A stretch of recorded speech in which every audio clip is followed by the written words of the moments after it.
Hey everybody, welcome to another episode of the Tech That Doesn't Byte Cast. I am, of course, Simon, and joining me, as always, is my co-host, Jeff Worden. Hey, how's it going, everybody?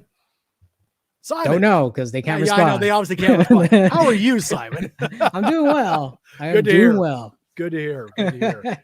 I need to work on that. It's just forced a habit of all my years of doing. You know, we've done other podcasts before, and you always do that. I always do. Well, no, see, I used to do radio, so I would ask because I'm usually by myself, and I ask, how's the audience doing today? I'm doing great, yada, yada, yada. You know, it's just the way it is. Yeah. Very old school, the way I do stuff. Force of habit. Yes, that's exactly what it is. Exactly. Well, we have some tech news today. Yes. Like a lot of tech news. A lot of tech news. A lot of tech news. A lot of tech news, and probably more news coming along as we record this show because they always do. It's a big one. It's a big one. All right. So what do we got starting off today, Simon? It is a very disappointing story to read. Yes. So this has been confirmed. T-Mobile says it found unauthorized access to data. I feel like this happened before. It probably did. Actually, it probably has. Did. I mean, a lot of places experience data breaches all the time. This invariably is just one more to add to the pile. You know, it's the way I would kind of look at it. But exactly. So this article is on Reuters. So T-Mobile on Monday acknowledged a data breach, but said it was yet to find if any customer information has been compromised. Actually, I believe a more updated report said some of them might have been accessed. We're not sure there was a compromise of data. Really, you think so? You found the breach? Yeah. Whatever. Go on. A day after an online forum alleged that personal data of more than 100 million of its users was leaked. I think it was 40 now, or might be a little bit around that part. It's a very significant amount of people. Yeah, still a lot of people. Mm-hmm. The telecom operator said in a blog post that it was confident the entry port used to access the data has been closed. Data confirmed the number of affected records.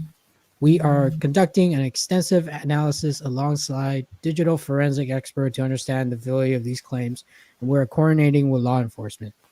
U.S.-based digital media outlet Vice first reported the claims of a data breach on Sunday. According to a report in Vice's motherboard, the forum's post does not mention T-Mobile, but the hacker told Vice they have obtained data over 100 million people, and that data came from T-Mobile servers. Dang, man. They also, T-Mobile also released their own blog post. Right. Kind of like, oh, here's what happened, in a very PR way. Right. And I believe, they're offering identity theft, monitoring, the usual spill with all these. Right. This is not the first company that ever encountered this. I don't think this is even the first time T-Mobile dealt with this. That wouldn't be surprising. And the usual, because I used to be a subscriber. Right. A few years ago. And I felt like it happened a few years ago. They did also offer this identity protection thing. Right. And so it's I don't know how many of those services I have now for other companies. It's completely insane. And the I can appreciate that a company say, hey, we'll help you with identity protection for a year or 6 months or whatever they're going to offer and whatnot. I'll give you a tip. If you don't already have something akin to LifeLock, and I'm not advertising for them necessarily. I have it for myself. I have it for my entire family. It's a major godsend on any kind of identity breaches that occur. You get notified when something happens or somebody accesses your information or they find your information on the deep web. They will notify you about that. and it's expensive. I don't know the price off the top of my head, but it's expensive. But I'm not going to lie to you. If you want to be covered, that's going to help you in the long run. And on top of that, just as another point about this, your credit score through there's Experian, there's TransUnion, and there's a third one I'm drawing a blank on. It'll come to me later. But all of them, just all of them. Right, basically all of the three big ones. Yeah. You could actually have those permanently locked down. And the last one was Equifax. Equifax, thank you. Yeah, just call them and then just freeze your. You can freeze your stuff. You can get a PIN to unlock them, or you can call them to unlock it. So if you need to, buy a new car, finance a house, or a loan, or whatever, you can have them unlock it for X number of days so they can access your information.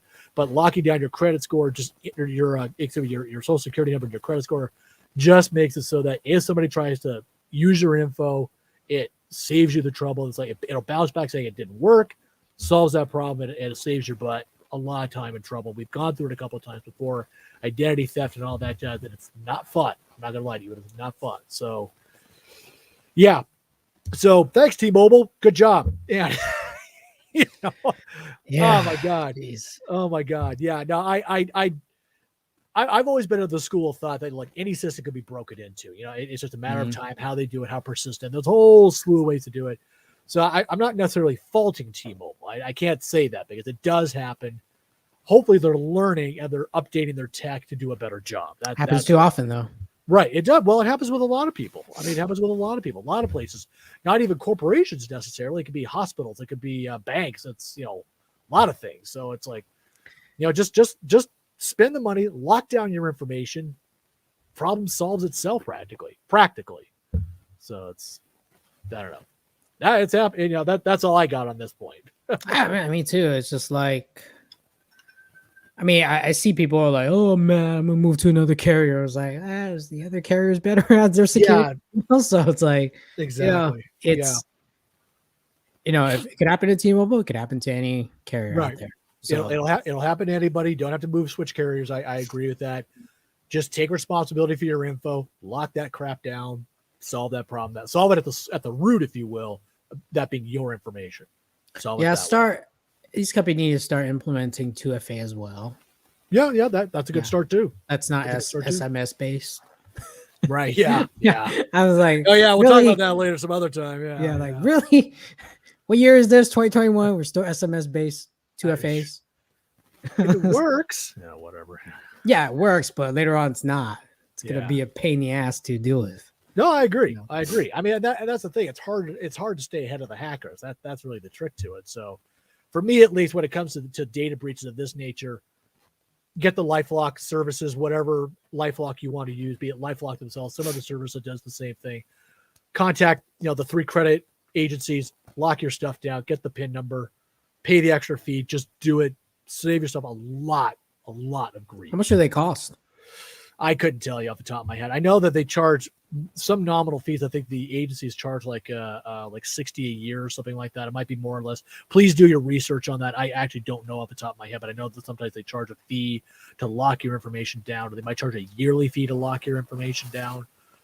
It's totally worth it because God knows if they get your SS number, they start using it. They start opening credit lines, booking trips to Paris or stuff like that. Yeah. And all that other jazz. You know what? It's on you to pay the stuff. It's on you to fix the problem, not the police, not the credit agency, not anybody else. So it's on you. That's the crap part. So you want to protect yourself, LifeLock, lock your stuff down, pay the money, solve your problem. Yeah. That's it. And if you can't really pay the money, just freeze your credit. Yeah. At the very least, freeze your credit. At the very least, do that. Turn that off by default. At the very least, do that. Yeah, absolutely. Absolutely. Not fun. Not fun. Yeah. Thanks, T-Mobile. Yeah, you guys rock. It's like, well, all right, let's move on. Hopefully, they learn their security breach and they'll do better. That's all. All right. I'm not gonna say anything about that. Yeah, we'll see how they do next time around. Yeah, we'll see how they do. Exactly. All right. So the next story is about the Facebook. Facebook. Just Facebook. All right, so not the Facebook. Well, it used to be the Facebook, but now it's just Facebook. Anyways. Facebook removed more than 20 million posts for COVID-19 misinformation. That's kind of a big deal here. So It appears that Facebook, and by extension Instagram, has taken down some 20 million misleading posts and content regarding COVID-19 misinformation, dating from the start of the pandemic through to this past June. According to Facebook, this was quite a feat, given that the metric is based on prevalence and trends, which I guess for COVID-19 misinformation is very complex, as opposed to, say, hate speech and adult nudity.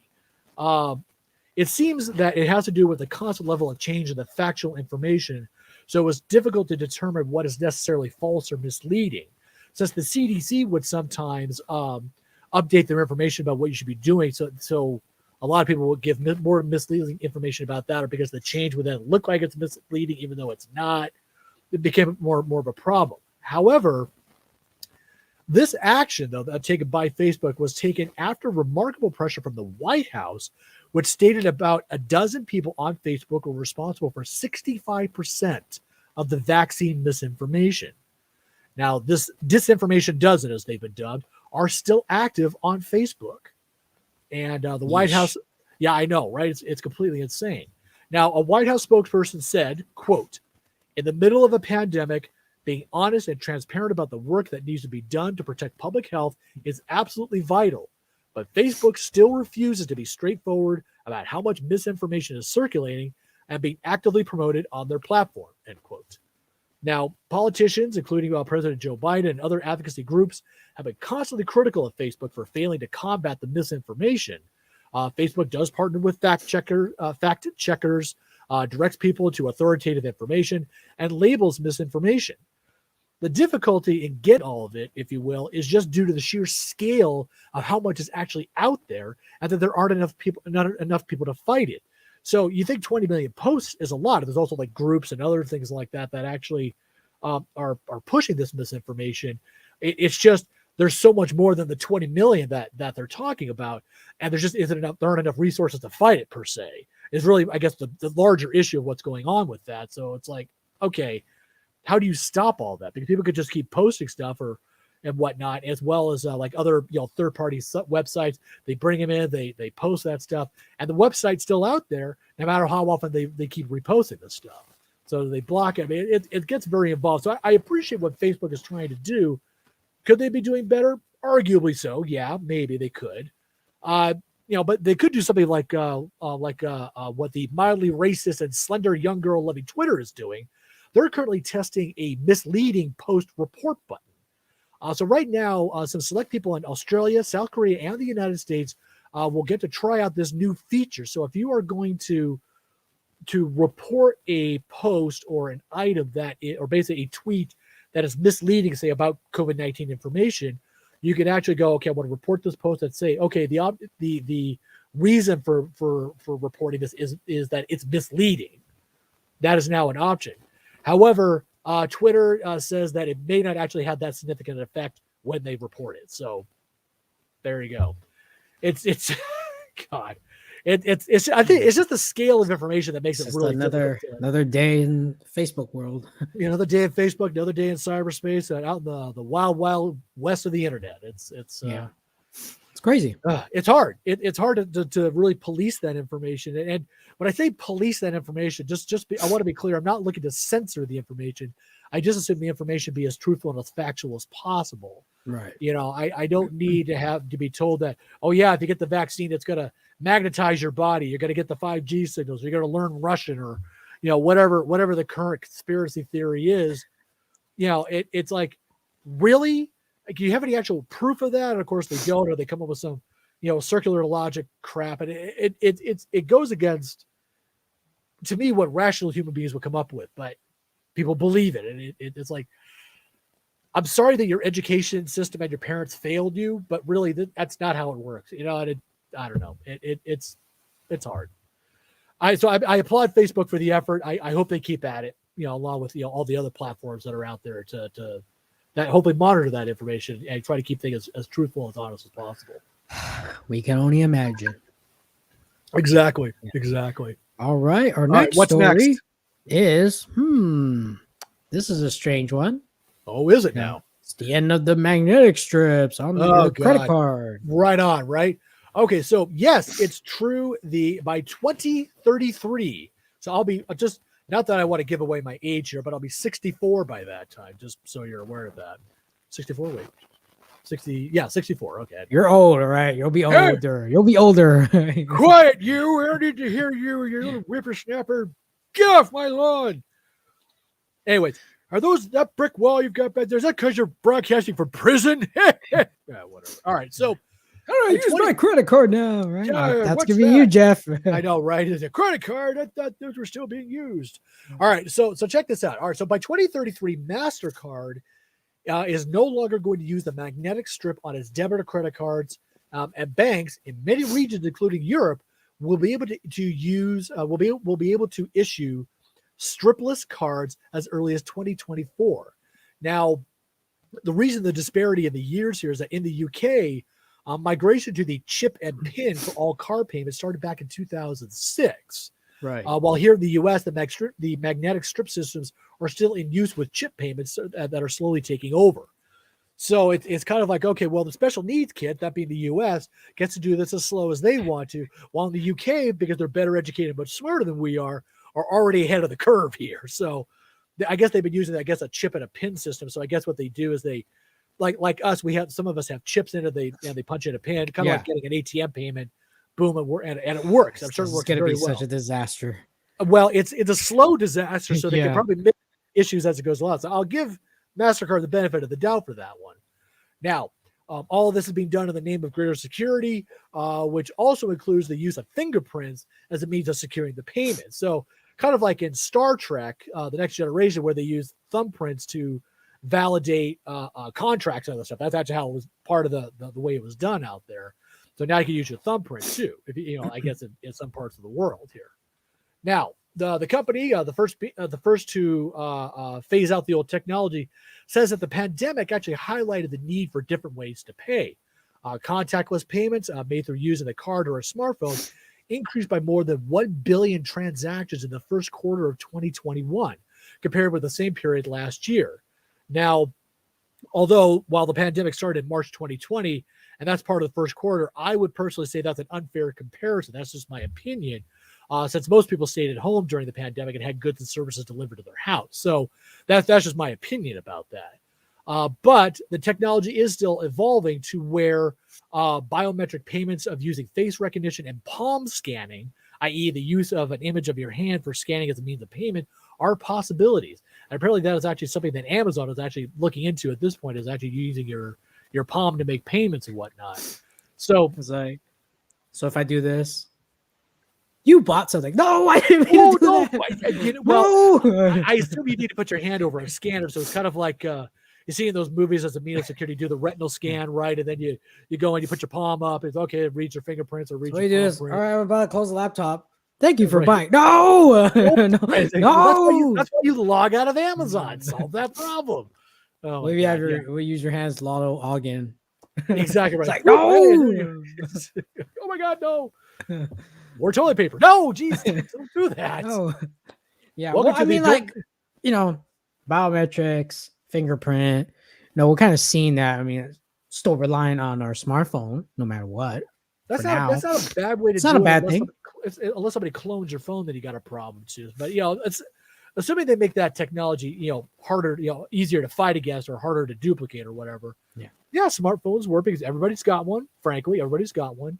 And some people use, Apple Pay or Google Pay. Right. I remember we talked about that our last show. We brought that up. So yeah, it's a lot of ways it can be done. So I'm kind of curious to see where the future is going to go with that by the time I retire. See where things are at. Hey, there's no more strips out here. Oh my God, what am I doing now? How do I use this? You don't use your palm. What? No, God, I didn't want to buy that.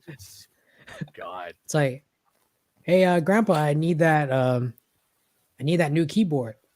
Purchase. Drag his hand along. No. Well, now here's a step right here. Here's an image of my palm. Try not to buy anything with it. Man, no more high five jokes. No more high fives. You bought stuff. No, dang it, I didn't want to buy that for you. Or no, hey, it'd be a good way to exchange, Christmas, Christmas gifts or something like that. You high five each other. Hey, I just, bought a $20 something for you. It's like, hey, or like, oh, wrong person. Oh no. All right, let me undo this. Let me undo the purchase. Let me smack you in the face. Yeah, right. Here, let me do the undo function. Oh, God. Yeah, I don't know. Yeah. Yeah. No, I don't know. Not that we promote violence, but it's funny. Yeah. Anyway, but just like, contactless payments is the way of the future for more advanced developed countries. Yeah. All right. So I don't see obviously us. we need to work on our advancement, but yes, that's beside the point. But yeah, no. I mean, we have it. It's a learning curve for a lot of people here. It's a slow process. It's a very, very slow process. And not a lot of people trust those kind of new technologies. They'll still prefer the old ways.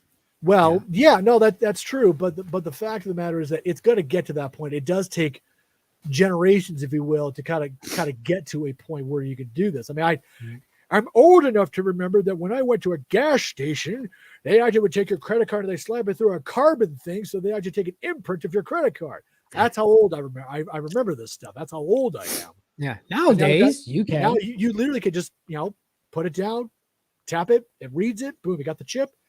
That's amazing to me. That's awesome. You could even just pay it from your phone. Just type in the number of the pump, and then it'll automatically do it for you.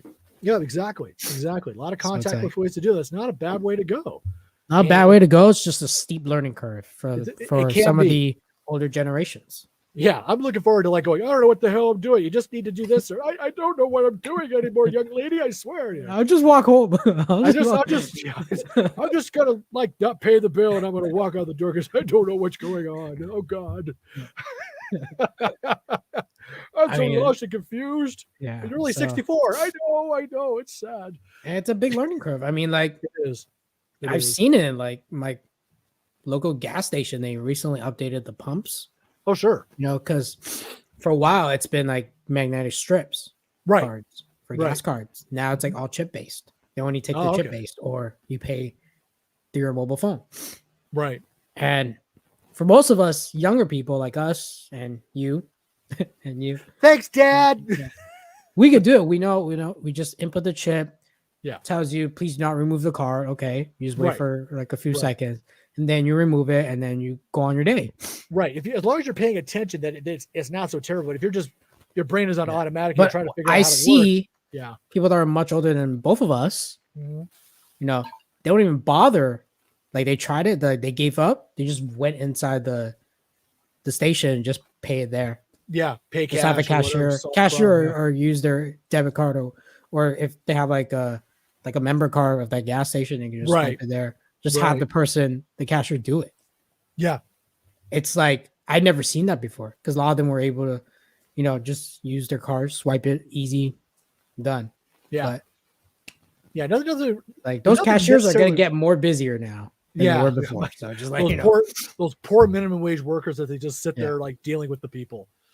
I sympathize with them. It's not a fun job. But it's well, like I said, it's generational, as the younger kids come in with the new tech, and they start to more intrinsically understand, like yourself, and those younger, it just becomes more automatic, and that's just the way things are. Yeah. That us older guys, that we eventually essentially we die off, we get phased out. So the technology eventually does take time. It takes a grip. It works, so it's going to work. The UK, obviously, and a lot of parts of Europe started way earlier than we did. So, so it's obviously going to take longer for us to get there, but we're going to get there at some point. Granted, I'll have retired by that time, but it'll happen. So we'll see. We'll see. So let's move on to our next story, shall we? Yes, let's do that. And what is the next story, Simon?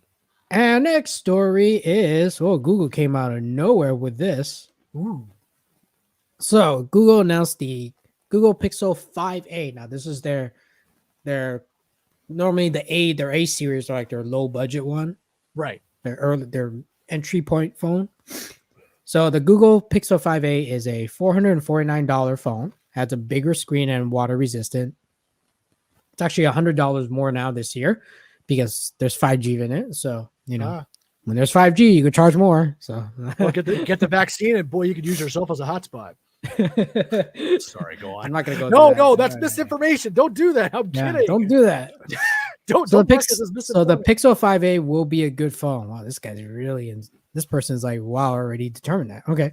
Yeah, I'm sensing a little bias here. Yeah. Maybe I'm missing. If we're in the 2 countries that can get it, okay, followed by if you could get it, it's gonna be a really good phone.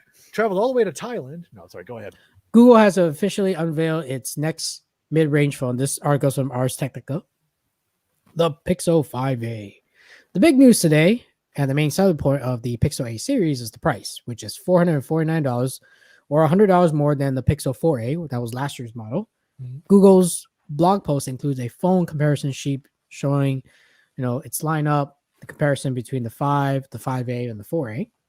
Part of the reason for the price increase is that the Pixel 5a is a bigger phone with a 6.34-inch display and a 73.7 millimeter width compared to the Pixel 4a's 5.8-inch display. Another big change is the addition of IP67 dust and water resistant, which means the phone should survive submersion in 3 feet of water for 30 minutes. Nice. As with the Pixel 5, the Pixel 5a's body is a metal coated in plastic, as opposed to the pure plastic body of the Pixel 4a. We didn't see the appeal of this construction in the Pixel 5a, but the new phone is presumably stronger now. Excuse me. Now, as usual, we're getting a no-frills design that takes care of the basics. On the front, there's a slim bezel OLED display and a hole punch camera on top right, while there are 2 cameras and a fingerprint reader. I want to say capacitive. Let's go with that. There we go. Fingerprint reader on the back. Specs include a Snapdragon 765G. 765G. With a 7-nanometer chip with 2 Cortex A76 cores, 6 cores Cortex A55 cores. 6 gigs of RAM, 128 gigs of storage, and the biggest battery of any Pixel, 4,680 milliamp hour battery. Man, say all that 5 times fast. Yeah. The main camera is 12.2 megapixel and looks like the same Sony IMX363 sensor that Google has used for the past 4 years. There's a 16 megapixel wide angle and an 8 megapixel front camera. And also, there's a headphone jack sticking around for at least 1 more year. Oh, that's nice. You don't have to go for that wireless stuff like, the whatever. I like to jack into my phone and wire up and listen. Not that I do. So the Pixel 5a, if you're looking for a very affordable 5G smartphone, I think it's already on sale now, or it's on pre-order. But yeah, it's up for pre-order now, and it ships on August 26th. Ooh, very nice. Yeah, so very nice. Yeah, I mean, I play around with the Pixels before. Mm-hmm. I play around with the 3A. It's a very nice phone. It's a very nice phone, and you're at least gonna get it was like 5 years of updates, 3 to 5 years of major updates. Okay. Yeah, it's not that impressive, right? It's not that impressive. Well, I mean, you're gonna have a phone for a good long time, probably until you can get a new free phone or whatever, or a highly discounted phone because you're with. Just say new phone. There's no such thing as a free phone. All right. Well, I should say a free upgrade, but I say free upgrade in the broad sense of the word. In that, okay, well, I want to get a new phone. So the free upgrade is whatever they offer me. Like with Verizon, it's like if I want to get a new phone, I usually here's a free upgrade. You need to open a new line though. Right. So it's not a free upgrade, all right? Yeah, right. No, exactly. But I know like with Verizon, it's I'm just saying they provide a set of phones that if you've already had the phone you've had for like 2 or 3 years or whatever, you get the new phone for free or a free upgrade of your phone. So they transfer all the data over and all that stuff. That's all I'm saying about that part of it. But well, the Pixel you're going to get through Google. They're not right. From what I read, they're not distributed to any of the carriers. Just going to be you buy for them independently. Yeah, got it. Which I always recommend that route, no matter what, because it's just more flexible. You have to deal with these.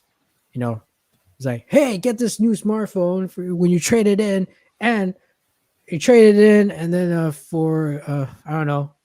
For a small fee, you can have another turnip twaddler. Yeah, I gotcha. Yeah, and then you read all these the terms of agreements, like must activate a new line. I'll do all this, do all that, submit all these paperwork. New I'm customers like, only. Yes. yeah, it's like, oh my god, this is Why like, am I bothering? yeah, No, I'm just gonna buy directly from the manufacturer, so I don't have to deal with this nonsense. Right. Yeah. No, there's something to be said for that. So it's just, I just feel like I always said, like, if you want a really good Android phone, stock Android OS, you don't have to worry about it.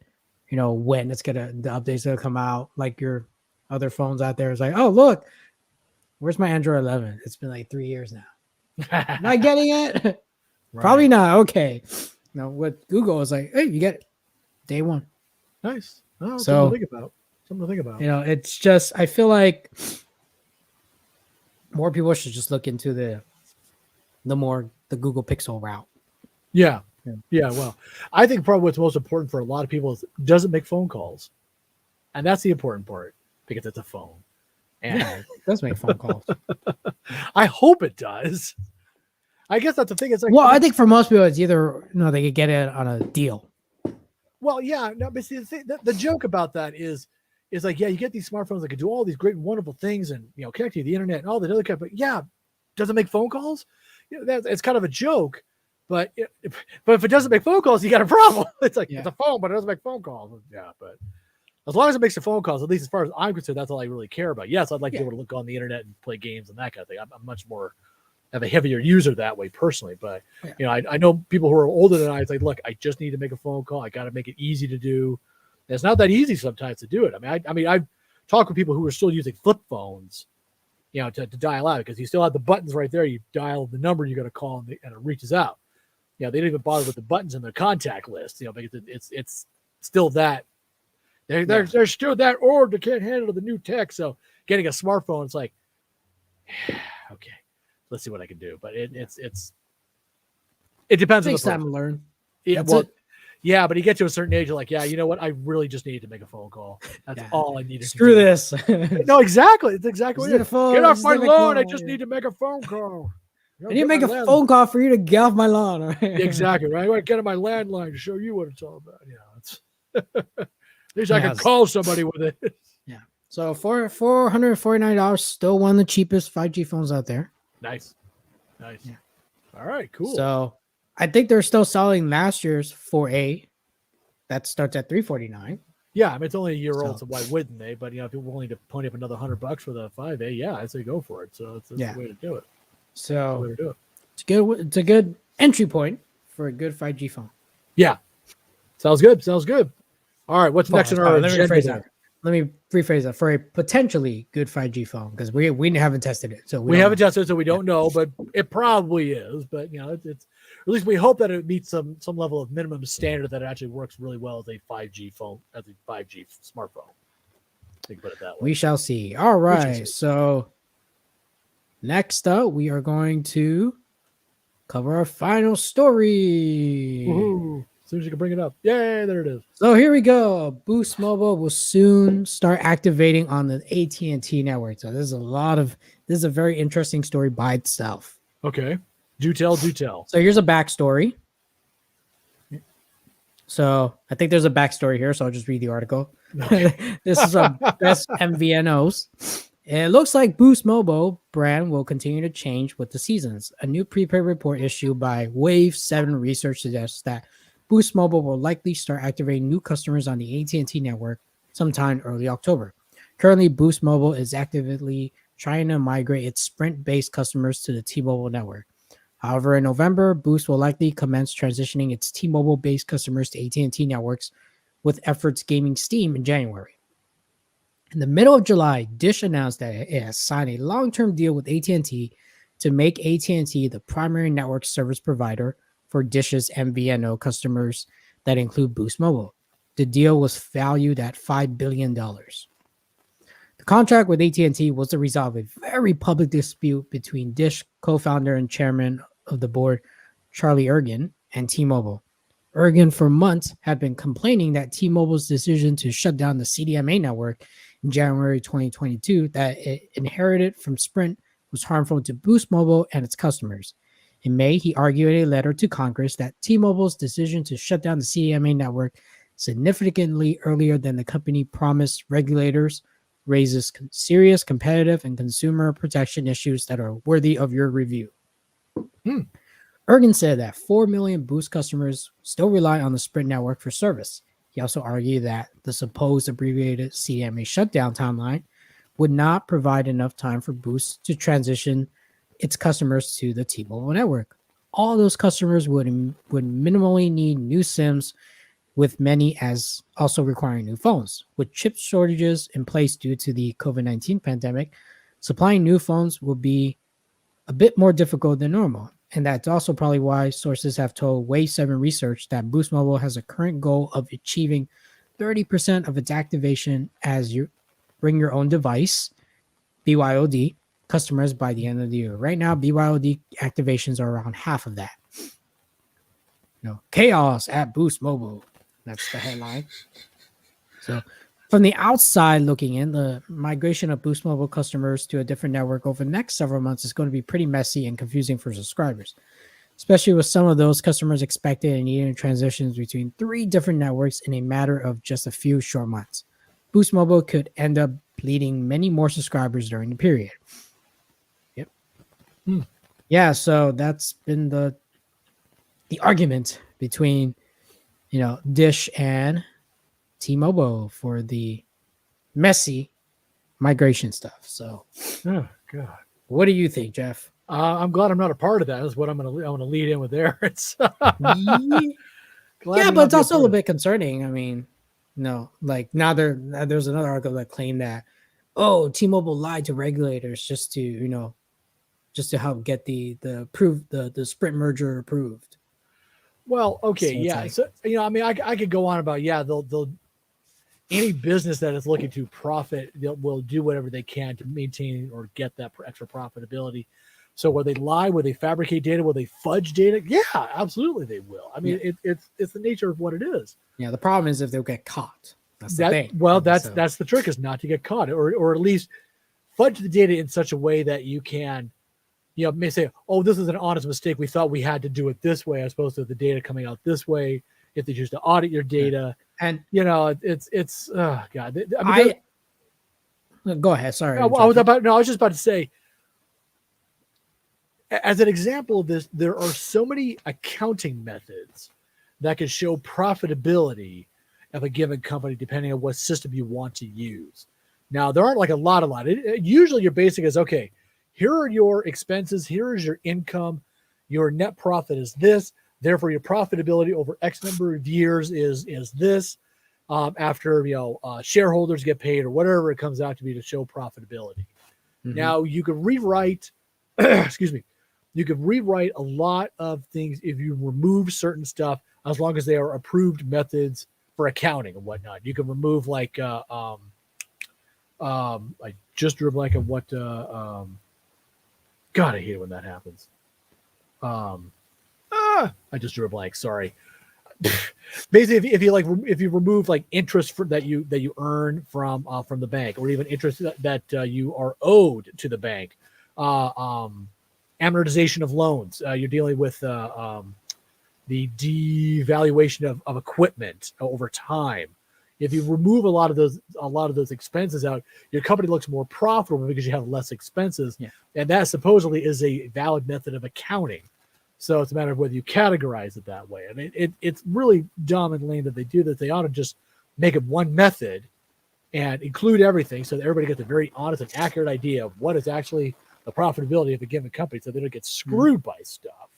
Yeah, I mean, I agree. I mean, it's just like, I believe that Dish also own a few other MVNOs as well, I believe. What else would they own? Let's see. Yeah, so they own an MVNO called Ting. So they're going, I'm pretty sure eventually Ting's going to use the AT&T network now because Dish owns it. So whichever MVNOs that Dish owns, they're going to start using AT&T most likely. Right on. Starting off with Boost Mobile first. So, yeah. Big business. My favorite. So, I mean, it's all about the profitability and to heck with the customers. Yeah. I mean, In a maybe way, it'll work out. it could be better. It could be better. No, It could maybe this could be a good thing in terms of what is the customer really going to get out of it. I mean, that's really what. I mean, there's two ways to measure it. I mean, obviously, well, but it depends on their location. They get better coverage and get better speeds, or right, and that's or it the could be thing. the complete opposite: crappy coverage, crappy speeds. Who knows? Yeah, and that's what stinks about it. It's like, okay, well, then they got to figure, okay, is that an acceptable loss if all these people are getting really crappy coverage, or do we let those people go, let them go somewhere else, but still we are being very profitable because we don't have to deal with their issues? I mean, I don't know. I don't know. It's good times to be had by all, I'm sure, and profit to be made by only those who are involved. Yeah. Hopefully the customer will benefit. Yeah, right. Which we are not. I don't even have stock in the place, so yeah, we're screwed. I'm screwed. Whatever. All right. Well, we wanted to do something a little bit different towards the end of our show. Because if you have been following our channel quite a bit, we always leave a kind of a little question form for you to submit your questions or even comments. And we sometimes, we try to make videos about them, like answering the questions, but we've just been getting so many comments, and we haven't been able to really look at that form as much as we like. So you guys really like us. Honestly, it's wonderful. Yeah. More in the comments, and maybe. Well, yeah. Yeah. And if you have commented on a video, we haven't responded, we apologize. We are just overwhelmed and busy because there's a lot to look through. There's a lot of them, and it's just the two of us still. We haven't hired anybody yet to deal with it. We need an intern. Perhaps we need to get an intern. Wouldn't that be fun? Yeah, I mean, that would be fun, but we're not exactly in a state to do that. No, we're not. No, we're not. Not yet at any rate. But we would try to respond as soon as we can. It might take a few weeks or a week. It depends how our schedule is, because we don't do this full time. No, we have lives outside of this, despite what people might think. But it's true. But we would like to.